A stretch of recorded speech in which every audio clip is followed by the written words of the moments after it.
voulais absolument faire cette vidéo sur le deuil parce que j'ai eu ma prof de sport qui, il y a 2 jours, on a discuté et ça fait plein de fois que je rencontre des gens qui ont vécu le deuil parce que finalement, moi j'ai 46 ans, c'est quelque chose que vous que vous avez ou peut-être que vous allez devoir affronter dans votre vie, enfin accepter.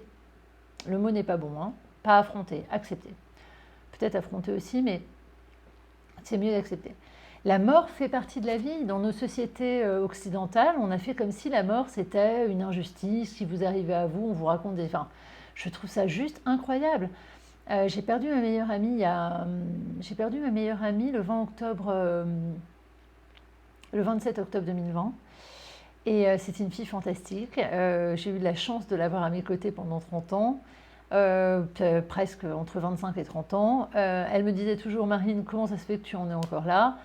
Voilà, j'ai décidé il y a 3 ans de changer de vie, j'ai décidé d'être heureuse, j'ai réussi et aujourd'hui maintenant j'ai un challenge, j'ai tout remis dans l'ordre, j'ai repris tous les concepts de la vie, je suis restée 8 mois toute seule chez moi, j'ai lu, j'ai mis du silence dans ma vie, j'ai vraiment arrêté le bruit autour et je me suis dit je retournerai dans ce monde quand j'irai bien et c'est ce que j'ai fait.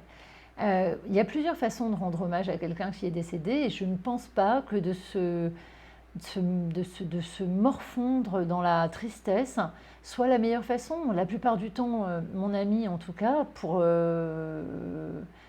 c'était quelqu'un de plein qui aurait aimé vivre en fait, qui voulait vivre. Et moi j'ai plus l'impression de me dire je lui rends hommage quand je suis heureuse, quand je suis bien et quand je profite pleinement de la vie. Si une partie de vous est morte, avec la personne où est partie, vous imaginez un petit peu d'abord l'entourage, vos enfants, votre compagnon, les gens autour de vous. Et en plus, à quel moment vous rendez hommage plus que d'une façon que d'être joyeux et de vous dire il a eu une vie, je ne sais pas, moi quand je repense à la vie de mon amie, elle a vécu pleinement les choses. C'était quelqu'un qui profitait de tout, joyeuse, qui a voyagé, qui a profité, qui a été une amie fantastique, qui avait une présence agréable envers les autres. Est-ce que c'est pas ce que vous souhaitez être finalement? Donc réfléchissez à la personne que vous avez perdue et vous vous dites mais pour quelle raison je m'enterrerais comme ça dans la tristesse? Je pense qu'il y a des choses qu'il faut remettre dans l'ordre, il faut que les gens se réveillent. La mort fait partie de la vie. Alors, il y a quelqu'un qui m'a mis en commentaire dans une de mes vidéos la conscience comme cadeau de Père Noël. Oui, comme un cadeau du Père Noël, oui, je vous le confirme. La conscience de la mort, parce qu'aujourd'hui, moi, chaque jour qui passe, c'est un peu comme si je faisais un trait sur le calendrier. Je me dis, c'est fini. Et peut-être que, d'abord, je ne sais pas quand est-ce que je vais mourir.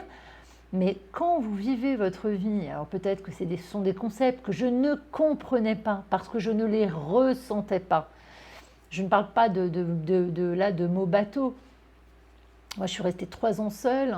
Je suis restée pas du tout 3 ans seule. Je suis restée 3 ans seule, presque célibataire.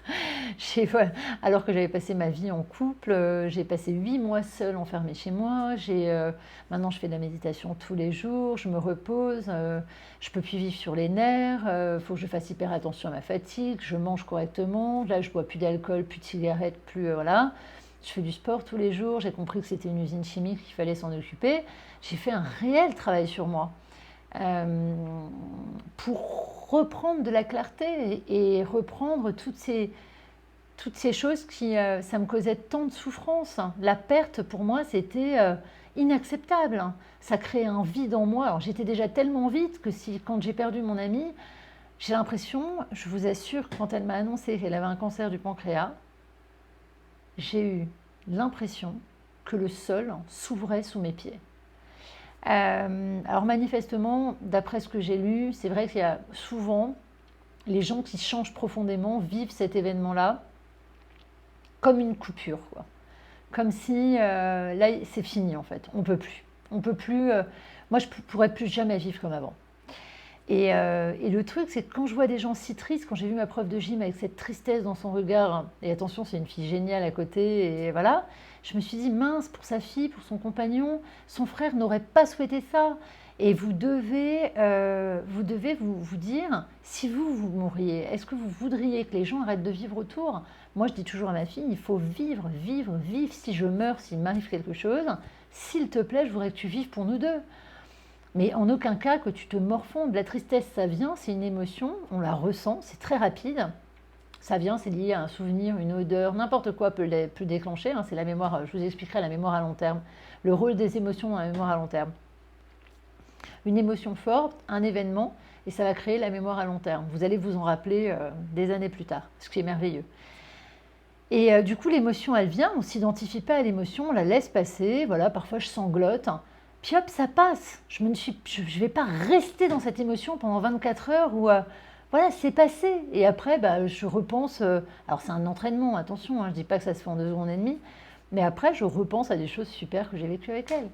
Et cet exercice-là, de se dire, hop, oh, je suis triste, mais c'est une émotion, c'est pas moi. J'ai ressenti ça, génial. Ça passe. Il faut que ça dure peu de temps. Il faut que ça dure le moins longtemps possible. Il ne faut pas la laisser s'installer. C'est un petit peu compliqué, mais quand on y travaille, on le ressent et on finit par y arriver. Et Dieu sait que la vie devient... quand on met de la distance entre ses pensées et ses émotions et soi-même, la vie s'apaise.